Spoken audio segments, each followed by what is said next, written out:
Julian, we've been working together now coming up for 4 years, okay?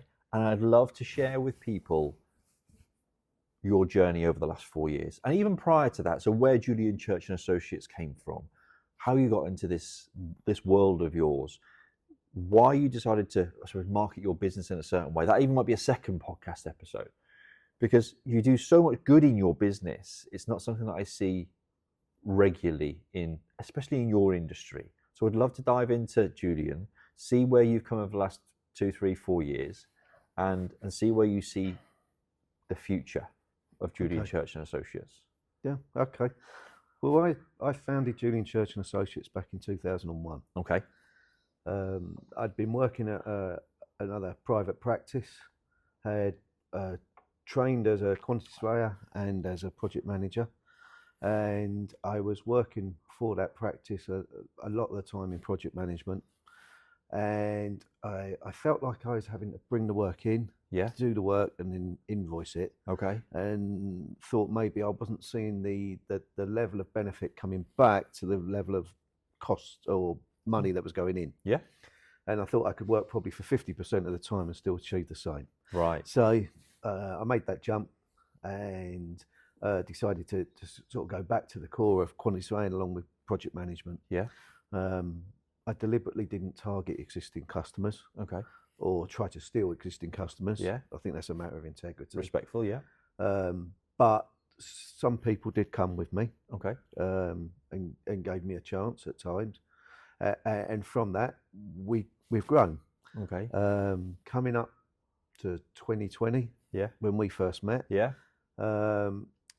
we met through an online business program. Yeah. And from that, I think people click at times. Yeah. Different people attract, and I liked the way you came across. Thank you. And I hope that you liked what we did. Yeah. We wouldn't be here 4 years later, would we? But I think there was a sense that we could do some work together. And over that time, I've employed staff, obviously. Yeah. It was the time of COVID. Yeah. And that was quite intense in terms of the building industry. And you were going Bcorp during that time as well. We just started looking at Bcorp at that time. I used that period of COVID, if you like, to actually attain our Bcorp. Okay. We got Bcorp attainment in 2022. Yeah. So I've just had notice actually that we're more than 2 years through. Excellent. So I've got another reassessment, if you like. Okay. It has to be in by 6 months' time. So we'll be working over the next 6 months in putting together our rationale and our reasoning, if you like, to justify how we're actually still meeting Bcorp standards. What was the reasoning for choosing to be a Bcorp business? I think I'd like to be seen that, I talk about conscious spaces. Yeah, you do. And that we think about things. I think you've got to be able to do that within a world that you feel comfortable, that you're contributing.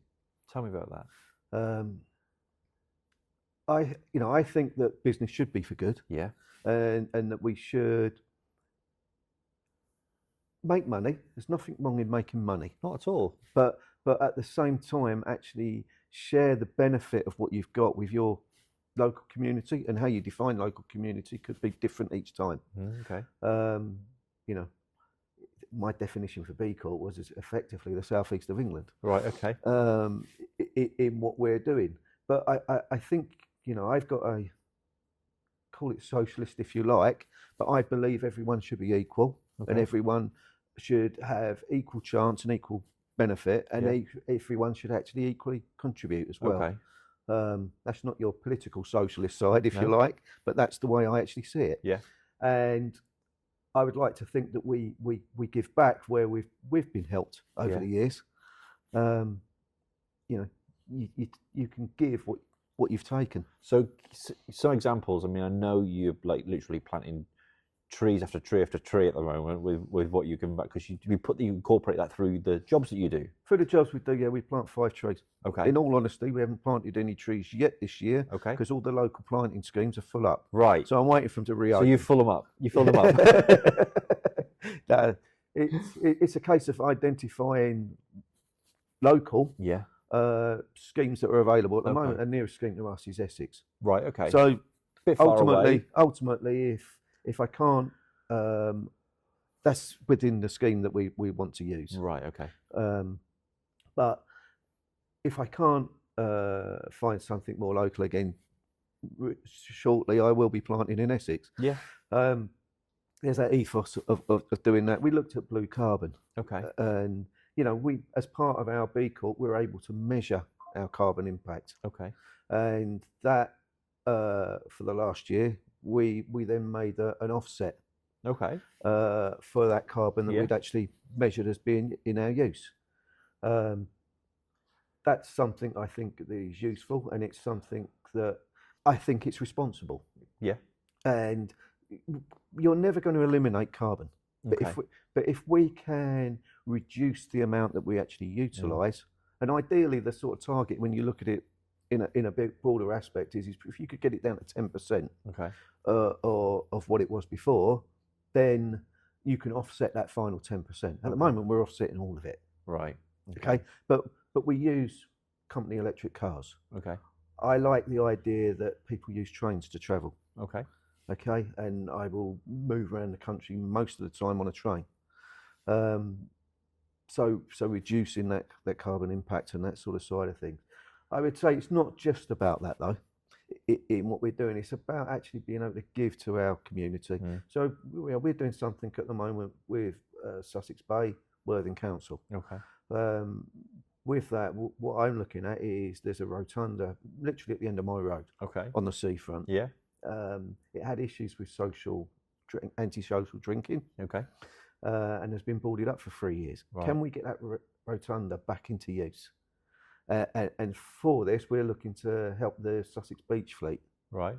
Worthing Beach fishermen going out in what they're doing and getting ice and getting a cold store, which means that they can preserve their catch. By preserving their catch, they can sell more to the local community. Right. Tell me about that. In terms of what it actually is, it's a rotunda. We're pro bono on what we do, so our fees are nil. Yeah. But what we're actually looking to do is to take that through planning. Okay. From taking it through planning, it'll be tendered. Yeah. And then we'll engage contractors who we will monitor and manage. Okay. To actually undertake works on the front there.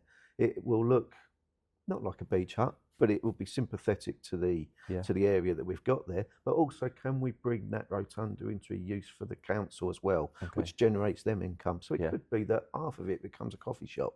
Right. Which we've got experience in, but we know what you need for a shell, and that will have to come as a second phase. Yeah. But if we can do that, we're helping to preserve the historic nature of the beach fleet. Yeah. At Worthing. They're looking to get a tractor, which then means that they can fish 24 hours a day, rather than just related to the tides. Yeah. And also, by the use of the cold store, you've got a 4-hour shelf life on a piece of catch, basically, if it's not chilled or put on ice even. Yeah. So if we can get the ice, we can actually get the fish on chilled. Yeah. And we can actually hold it on the beach there so they can sell. Maybe if they've got too much catch one day, they can sell it on to the local customers the next day. Gotcha. So from doing all of this, being community responsible and giving back to the local community and incorporating this work as much as other work into sort of the B Corp work that you do, what do the years ahead look like for Julian Church and Associates? I would like to think that in the years ahead we will be responsible to our local community. Yeah. Stuff that we've done is like we have sponsored the local arts centre. Yeah. Now the local arts centre, yes, you'll see shows on and that in the evening sometimes, but it's also about how they can actually bring kids or the elderly in to actually do arts programs. Okay.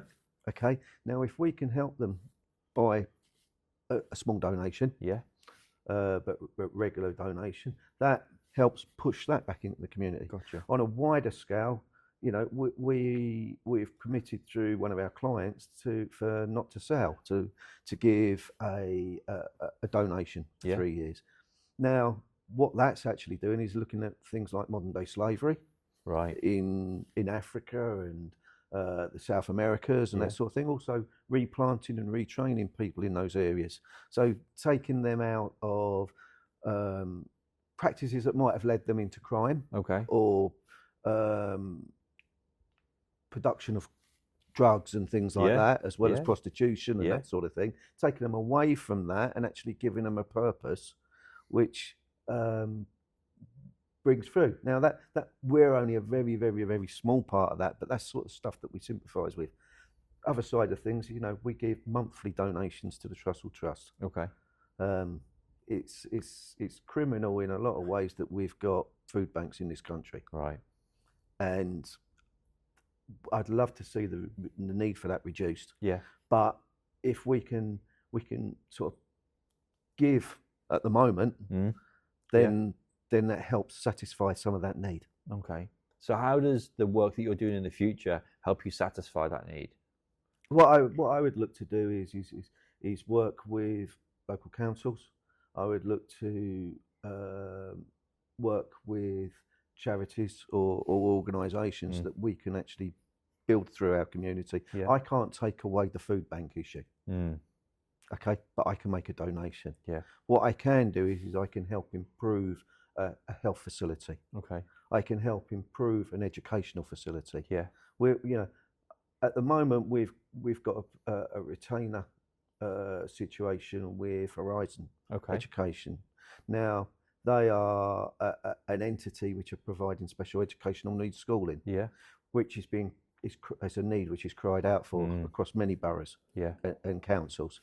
Now, if we can work with them as we plan, we will provide our professional services, Gotcha. which will then hopefully alleviate the high demand on different areas. Yeah. Different areas to actually get these kids through school. I love it. I really do. So what does 2025 and beyond look like? I would like to think that we would be, when I say stable, climbing in terms of turnover. Yeah. In terms of the type of work that we do. Historically, 80% of our work's been hospitality. Yeah. Okay, over the last 2 to 3 years, that has diminished. Okay. Because the hospitality industry has not been at a level to be looking to develop that much. It got hit during COVID, didn't it? There is signs at the moment that the bankers are beginning to look more favourably. Okay. But it's very, very early signs. Okay. As we stand at the moment. But what I'd like to do is see that my hospitality percentage of income goes above 50% again. Right. Okay. I would like to look at my educational stuff that I do and hope that we can hold that at sort of 25-30%. Yeah.